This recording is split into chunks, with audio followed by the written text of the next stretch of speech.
Discuss बंद है ना।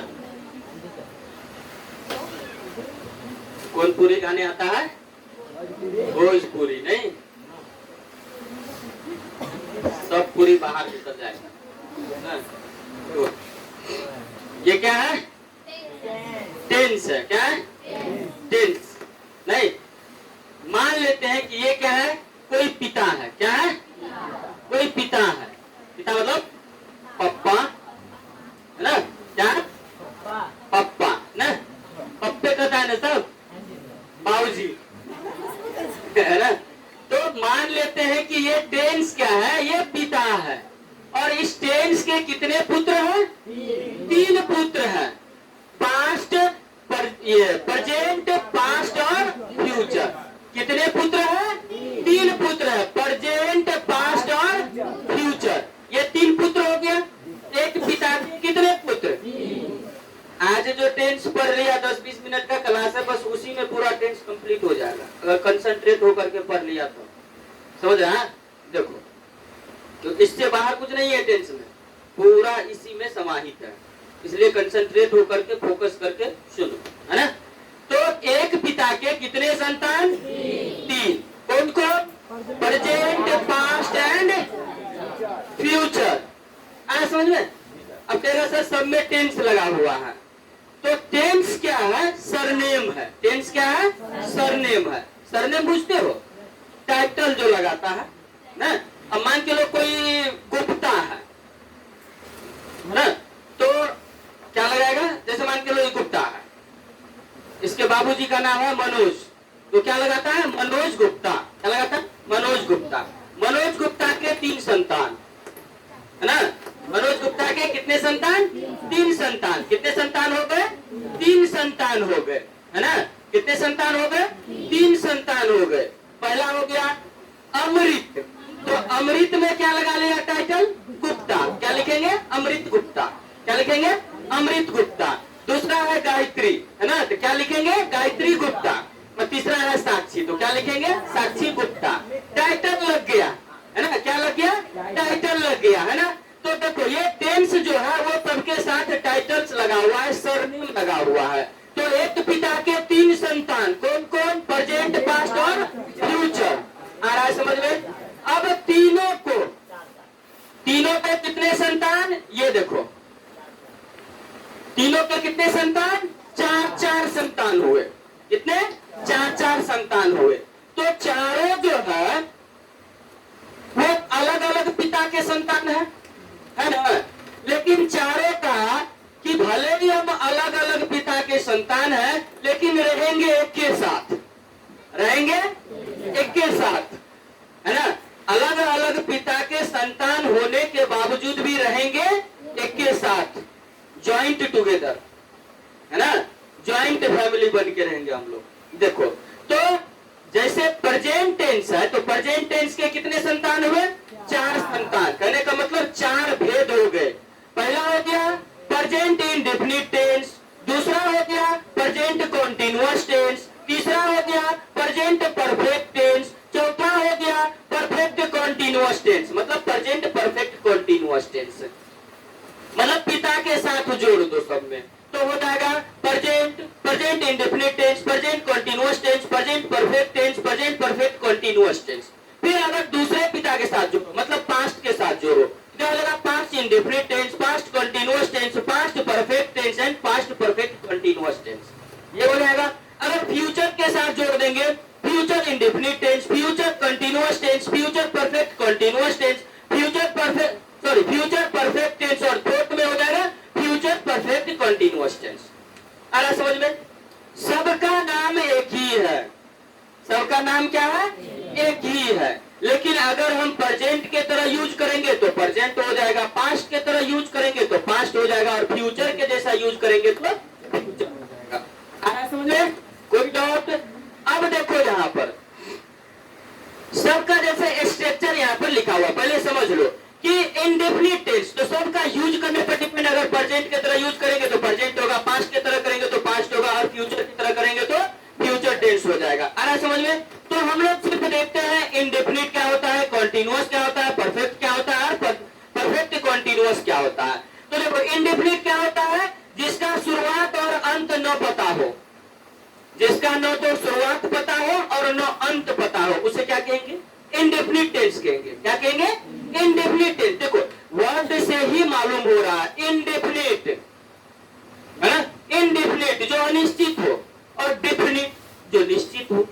ऐसे में डेफिनिट जो फिक्स हो, इंडेफिनिट जो फिक्स न हो, है ना, जिसका ना आदि न अंत, है ना, जिसका न आदि हो न अंत हो, न शुरुआत हो और न अंत हो, उसे क्या बोलेंगे हम लोग, इंडेफिनिट टेंस बोलेंगे। जिसका न तो शुरुआत हो और न अंत हो, उसे क्या बोलेंगे, इंडेफिनिट टेंस बोलेंगे। जैसे हमने लिखा कि वह पढ़ता है, वह क्या करता है, पढ़ता है, ही रीड्स, वह क्या करता है, पढ़ता है, ही रीड्स।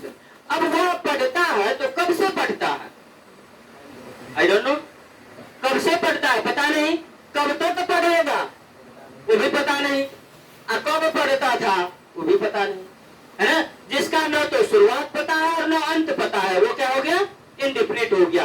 तो इस तरह का सेंटेंस जहां रहेगा, वह पढ़ता है, वह खाता है, वह पीता है, वह सोता है, वह नाचता है, वह जाता है, वह गाता है ना, इस तरह का सेंटेंस जहां रहेगा, ता है, ते है, ती है इत्यादि लगा रहेगा, है ना।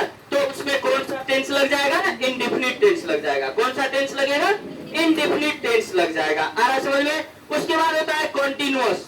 कंटिन्यूअस वर्ड से ही पता है, कंटिन्यूअस, कंटिन्यूअसली जो लगातार रूप से जारी हो, जो क्या हो, लगातार रूप से जारी हो। तो कंटिन्यूअस का हमने लिखा जो लगातार चल रहा हो, जो क्या हो, लगातार चल रहा हो, प्रेजेंट में भी चल रहा था, पास्ट में भी चल रहा था और फ्यूचर में भी चलता रहेगा, जो लगातार रूप से जारी हो, है, जो लगातार रूप से जारी हो। जैसे हमने लिखा हुआ खेल रहा है, वो क्या कर रहा है, खेल रहा है। कब से खेल रहा है पता नहीं है, कब तक खेलेगा पता नहीं, कब खेलता था ये भी पता नहीं, लेकिन ये पता है कि वो खेल रहा है, ये पता है ना, वो खेल रहा है। तो मतलब काम जारी है, काम जारी है, फ्यूचर में भी जारी रहेगा, नहीं रहेगा, क्योंकि वो फ्यूचर में भी खेलता रहेगा। वो खेल रहा है, क्या लिखा हमने, वो खेल रहा है, ही इज प्लेइंग, क्या लगेगा, ही इज प्लेइंग।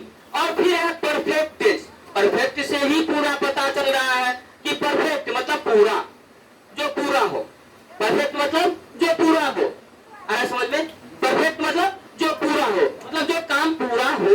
अब देखो क्या कह रहा है, जो पूरी तरह से शुरू या खत्म हो, जो पूरी तरह से शुरू हुआ होगा या पूरी तरह से खत्म हो गया होगा, है ना, पूरा परफेक्ट। अरे समझ में, जो पूरी तरह से शुरू हुआ हो या पूरी तरह से खत्म हो गया हो, वो क्या हो जाएगा, परफेक्ट टेंस। अरे समझ में। जैसे हमने लिखा वह खा चुका है, हमने क्या लिखा, वह खा चुका है, वह खा चुका है, he has eaten, क्या लिखा हमने, he has eaten, वह खा चुका है, he has eaten। अरे समझे, पूरा तरह से खा चुका है। फर्स्ट राउंड में भोज चला, है ना, कोई बैठ गया, तुम्हारा फ्रेंड है, वो बैठ गया भोज खाने के लिए। अब एक पूरी खा के थोड़ी उठेगा, थोड़ा सा खा के थोड़ी उठेगा, खाएगा तो पूरा खाएगा, है ना, पूरा भरपेट खाएगा। ऐसा थोड़ी है, फर्स्ट राउंड में भी खाएगा, सेकेंड में भी खाएगा, थर्ड में भी खाएगा, जब तक भोज का राउंड चलेगा तब तक वो खाएगा, ऐसा तो नहीं है। वो एक ही राउंड में बैठा और पूरा पूरा भरपेट खा लिया। कहने का मतलब जब काम पूरा हो चुका हो, पूरी तरह से या तो शुरू हुआ हो या खत्म हुआ हो, तो वहां पर हम परफेक्ट टेंस का यूज करेंगे। जैसे वह खा चुका है, he has eaten। अरे समझ में। नेक्स्ट है परफेक्ट कॉन्टिन्यूअस टेंस। नेक्स्ट क्या है, परफेक्ट कॉन्टिन्यूअस टेंस। देखो इसमें क्या है, वर्ड से ही पता चल रहा है, परफेक्ट कॉन्टिन्यूअस टेंस मतलब परफेक्ट भी होगा और कॉन्टिन्यूअस भी होगा, मतलब पूरा भी होगा और जारी भी होगा। क्या है, पूरा भी होगा और जारी भी रहेगा। जैसे देखो इसमें थोड़ा परफेक्ट वाला भी गुण रहेगा और थोड़ा कंटिन्यूअस वाला भी गुण रहेगा, है ना, थोड़ा परफेक्ट भी होगा और थोड़ा कंटिन्यूअस वाला भी गुण रहेगा। तो हम क्या कहेंगे उसको, परफेक्ट कंटिन्यूअस टेंस कहेंगे। जैसे वह सुबह से खेल रहा है, वह सुबह से खेल रहा है, कब से खेल रहा है, सुबह से खेल रहा है, ये तो मालूम है कब से शुरू हुआ, कब से शुरू हुआ ये मालूम है, मतलब परफेक्ट है, वो परफेक्ट है कि वो सुबह से खेल रहा है, पूरा परफेक्ट है ना, पता चल रहा है ना कि सुबह से ही खेल रहा है। कब से खेल रहा है, सुबह से ही खेल रहा है, लेकिन कब तक खेलेगा ये तो मालूम नहीं है, वो जारी है। तो उसमें परफेक्ट भी है और कंटिन्यूअस भी है, इसीलिए तो वो परफेक्ट कंटिन्यूअस है, मतलब सुबह से खेल रहा है, ये परफेक्ट है। और खेल रहा है, कब तक खेलेगा ये पता नहीं है, मतलब कंटिन्यू है ना, पूरा कंटिन्यू चल रहा है ना, कंटिन्यूटी यहाँ पर पूरा लगातार रूप से जारी है ना उसकी। तो परफेक्ट भी होगा और कंटिन्यूअस भी होगा, तो वो हो जाएगा परफेक्ट कंटिन्यूअस टेंस। जैसे वो सुबह से खेल रहा है, क्या कर रहा है वो? सुबह से खेल रहा है, सुबह से परफेक्ट है और खेल रहा है, कब तक खेलेगा पता नहीं। तो क्या होगा? He has been playing since morning. He has been playing since morning. आ रहा समझ में? अब देख लेते हैं थोड़ा सा स्ट्रक्चर। इंडेफिनिट टेंस को ही सिंपल टेंस भी बोलते हैं, इंडेफिनिट टेंस को ही सिंपल टेंस भी बोलते हैं। तो देखो, जब सिंपल टेंस रहेगा या इंडेफिनिट टेंस रहेगा तो स्ट्रक्चर बनेगा subject plus helping verb plus verb plus object. अगर निगेटिव टेंस रहेगा, इसी में सिंपल टेंस में निगेटिव रहेगा, जैसे वो खाता है, वह नहीं खाता है, तो जब नहीं लगा रहे मतलब निगेटिव हो गया, ना वाला होगा, है ना, वह नहीं खाता। तो निगेटिव सेंटेंस के साथ जो है, निगेटिव टेंस में subject plus helping verb plus not plus verb plus object. अगर इंटरोगेटिव टेंस रहेगा, प्रश्नवाचक, जब क्वेश्चन पूछने का काम होगा, किसी से कुछ पूछा जाएगा, तो हेल्पिंग वर्ब होगा subject plus verb plus object plus sign of interrogation, प्रश्नवाचक चिन्ह। जब निगेटिव इंट्रोगेटिव होगा, निगेटिव इंट्रोगेटिव मतलब प्रश्न पूछा जाएगा लेकिन नकारात्मक रूप से, है ना, तब क्या होगा? Helping verb plus subject plus not plus verb plus object plus sign of interrogation. समझ में आ रहा है? अब देखो सब्जेक्ट क्या होता है, किसी भी सेंटेंस में चार चीज होते हैं। सेंटेंस में कैसे होता है? चार चीज होता है। देखो कैसा हो रहा है? सब्जेक्ट हो रहा है, हेल्पिंग वर्ब हो रहा है, वर्ब हो रहा है और ऑब्जेक्ट हो रहा है। ये चार चीज है, हर जगह देख लो, सब्जेक्ट हो रहा है, हेल्पिंग वर्ब है, वर्ब है और ऑब्जेक्ट है। ये चार चीज है ना, सब्जेक्ट है, हेल्पिंग वर्ब है, वर्ब है और ऑब्जेक्ट है, यही चार चीज है सेंटेंस में। तो सब्जेक्ट क्या होता है? सो देखो, सब्जेक्ट जो कार्य को करता है वो क्या होता है? सब्जेक्ट होता है, जो काम को करता है। जैसे मैं क्या कर रहा हूँ? पढ़ाता हूँ, मैं काम को करता हूँ। मैं कौन सा काम करता हूँ? पढ़ाने का, मैं पढ़ाने का काम करता हूँ। दैट मीन्स मैं हो गया सब्जेक्ट। मैं क्या करता हूँ? पढ़ाने का काम करता हूँ, मतलब जो काम को करता है, जो काम को करता है। तो मैं काम को करता हूँ, कौन सा काम? पढ़ाने का। मैं पढ़ाता हूँ, है ना, मैं पढ़ाता हूँ मतलब मैं पढ़ाने का काम कर रहा हूँ, करता हूँ, इसलिए मैं क्या हो गया? सब्जेक्ट हो गया। आ रहा है समझ में? अब होता है वर्ब, जो कार्य आप करोगे, जो कार्य आप करोगे वो हो जाएगा वर्ब। जैसे मैं कौन सा काम कर रहा हूँ? पढ़ाने का काम कर रहा हूँ, पढ़ाना क्या हो गया? वर्ब हो गया। पढ़ाना क्या हो गया? वर्ब हो गया। जो काम आप करोगे वो वर्ब हो जाएगा। पढ़ाना, लिखाना, खेलना, कूदना, मारना, पीटना, है ना, हंसना, रोना, गाना, ये सारा काम है ना। तो जो काम हम करते हैं वो वर्ब कहलाता है। कल हमने बताया था कि दुनिया में कोई भी वर्ड जिसके अंत में ना लगा हो वो वर्ब कहलाता है, केवल नाना को छोड़ के, केवल नाना को छोड़ के। आ रहा समझ में? खेलना, कूदना, पढ़ना, हंसना, रोना, मारना, पीटना, है ना, कुछ भी जिसके अंत में ना लगा हो वो वर्ब है। तो जो काम आप करोगे, जैसे आप गाना गाओगे, कौन सा काम करोगे? गाना गाने का। कौन सा काम करोगे? गाना गाने का। तो गाना गाना एक काम है, तो जो काम आप करोगे वो क्या हो जाएगा? हमारा वर्ब हो जाएगा। अब होता है ऑब्जेक्ट। अब क्या होता है? ऑब्जेक्ट। जिस पर सब्जेक्ट कार्य करेगा, जिस पर सब्जेक्ट कार्य करेगा वो क्या हो जाएगा? ऑब्जेक्ट। जिस पर सब्जेक्ट कार्य करेगा, है ना, जिस पर सब्जेक्ट कार्य करेगा वो क्या हो जाएगा? ऑब्जेक्ट। जैसे मान के चलो, मैं पढ़ाने का काम करता हूँ, मैं क्या करता हूँ? पढ़ाने का काम करता हूँ। तो मैं काम करता हूँ मतलब मैं हो गया सब्जेक्ट। कौन सा काम करता हूँ? पढ़ाने का काम करता हूँ। मैं किस पर काम कर रहा हूँ? पढ़ाने के ऊपर काम कर रहा हूँ। तो पढ़ाना, है ना, पढ़ना, पढ़ाना, ये तो वर्ब है ना। और जिस पर काम करता है, जैसे राम आम खाता है, जैसे राम आम खाता है, क्या खाता है?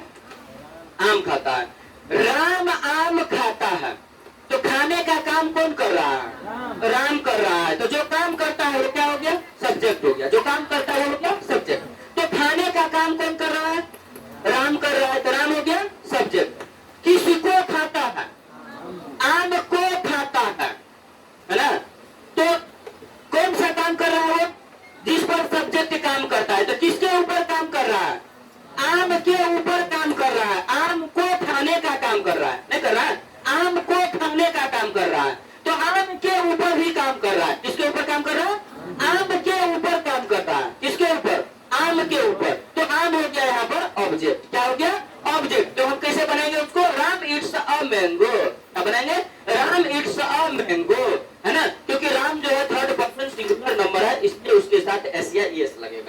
समझ में?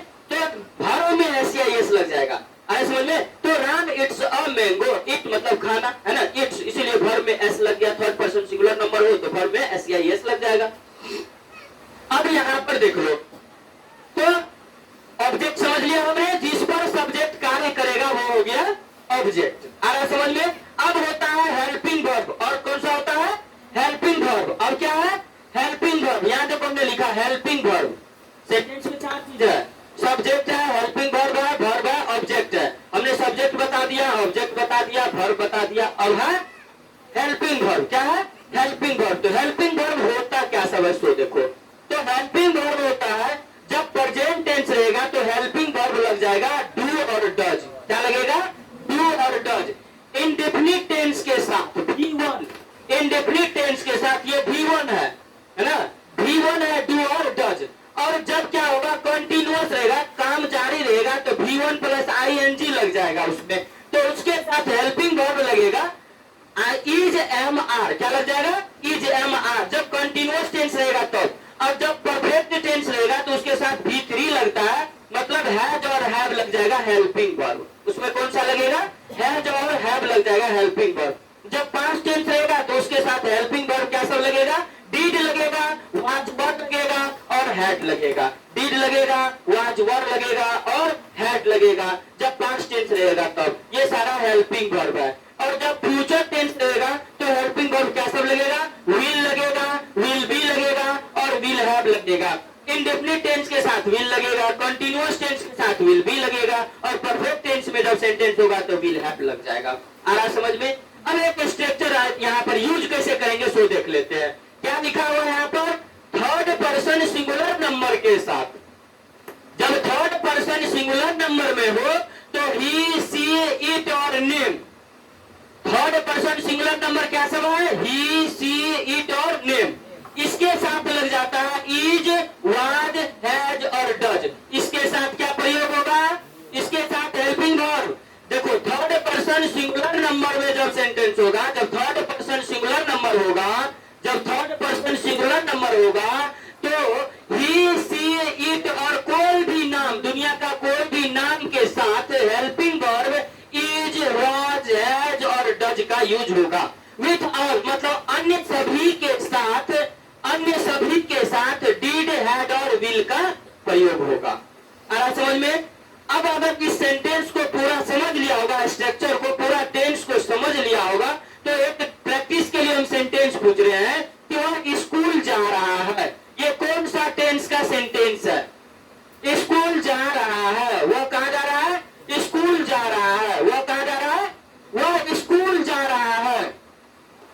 कंटिन्यूअस है, लगातार रूप से जारी है। देखो जो लगातार चल रहा हो, जो लगातार चल रहा हो, स्कूल जा रहा है। कब से जा रहा है पता नहीं, कब तक जाएगा पता नहीं, लेकिन जा रहा है। जा रहा है ना जी? कब तक जाएगा पता नहीं, कब से जा रहा है पता नहीं, और लेकिन वो जा रहा है। तो जो लगातार चल रहा हो, कंटिन्यूअस टेंस। ये कौन सा टेंस है? कंटिन्यूअस टेंस है। कौन सा टेंस है? कंटिन्यूअस टेंस है। जा रहा है ना? रहा है, रही है, रहे हो प्रेजेंट टेंस में होगा, है ना?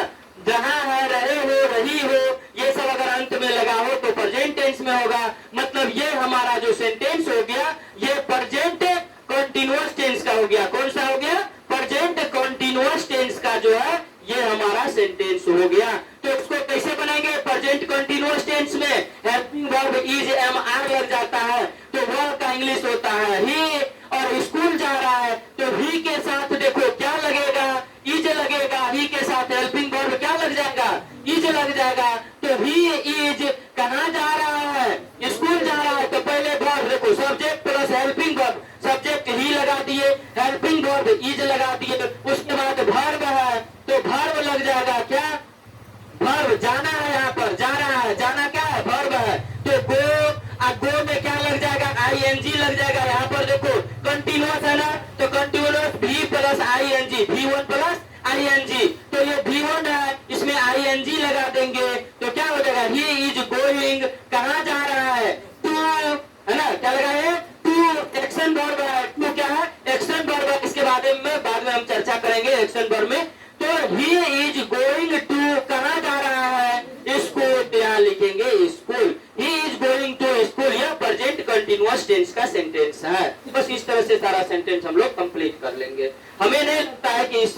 कहीं और पूछेगा। आया समझ में? चलो नोट्स करो फास्ट में, फास्ट में नोट डाउन करो। अगर समझने में कोई परेशानी है, नहीं जहां समझ में आया वहां फिर से रिपीट कर लो।